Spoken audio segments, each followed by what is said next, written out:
we will talk about the anatomical position in which the right colic flexure or the right hepatic flexure will be below the transpyloric plane 2.5 centimeter, okay? And the left colic flexure or the splenic flexure will be above the transpyloric plane, which is 2.5 centimeter again. And from the midline, it is having the distance of 10 centimeter. Like the right colic flexure will be from the midline has 10 centimeter. Similarly, the left colic flexure will also have a difference of 10 centimeter. Like from the midpoint to the left colic flexure is 10 centimeter. Okay. So this is how you hold. Like the right side, with right palm will be holding the right flexure, and the left palm will be holding the left colic flexure. So now, if we talk about the ascending colon, so as I said that it is divided into 4 parts. So this is the ascending colon, okay, starting from cecum, proximally, having it proximally. So as I said that it has 4 parts. So this is the ascending colon. This V shape or the U shape hanging structure is the transverse colon.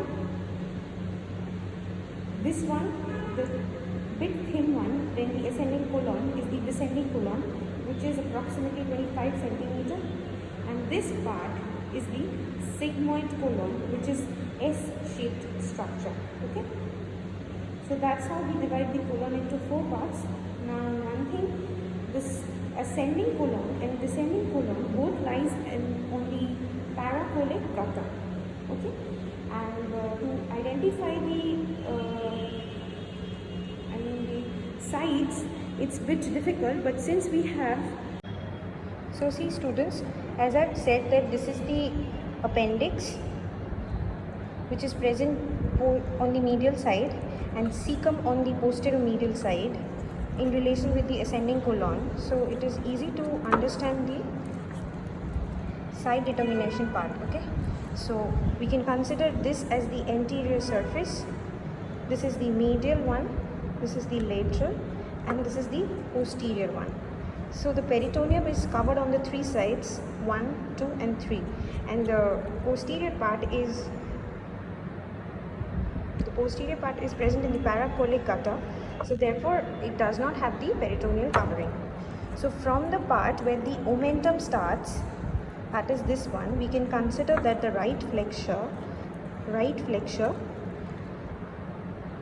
or the hepatic flexure is seen. So from there to the left colic flexure or the splenic flexure, till there extends the transverse colon. Okay, so transverse colon has greater omentum on the anterior part, and on the posterior part it has the mesocolon, through which the posterior abdominal wall and transverse colon is attached. I mean, it is suspended through the transverse mesocolon. Now the 3 cardinal point of the intestine, especially for the large gut, is 3.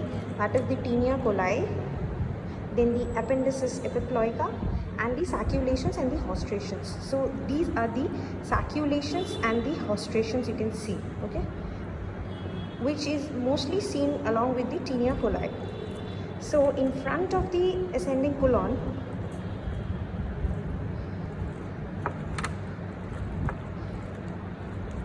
we see the tinea coli, okay, that is the tinea libera.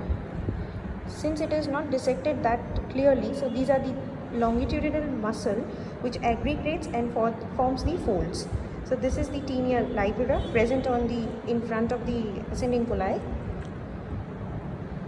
On the medial surface you get to see the tinea mesocolica, and on the lateral surface we see the omentalis, tinea omentalis. Okay, and for the transverse colon, the tinea is seen along with the greater omentum and in front, and with the transverse mesocolon attached is the transverse mesocolica. So now we see the descending colon. which is also present in the paracolic gutter, having the saculations and the haustration, and much narrower than the ascending colon. If we consider ascending colon diameter and the descending colon diameter, descending colon is much narrower, present retroperitoneally and extending from the left colic flexure to the pelvic rim. And from here to the S3, that is the sacrum third, lies the sigmoid shape, the sigmoid colon, which is S shaped, okay, which is a looped like structure. This is the sigmoid mesocolon. This one is the sigmoid mesocolon. This is the first part of the sigmoid colon. This is the second part, which goes from left to right, and this is the third part, which is seen in relation with the ischial spine, that is at the S3.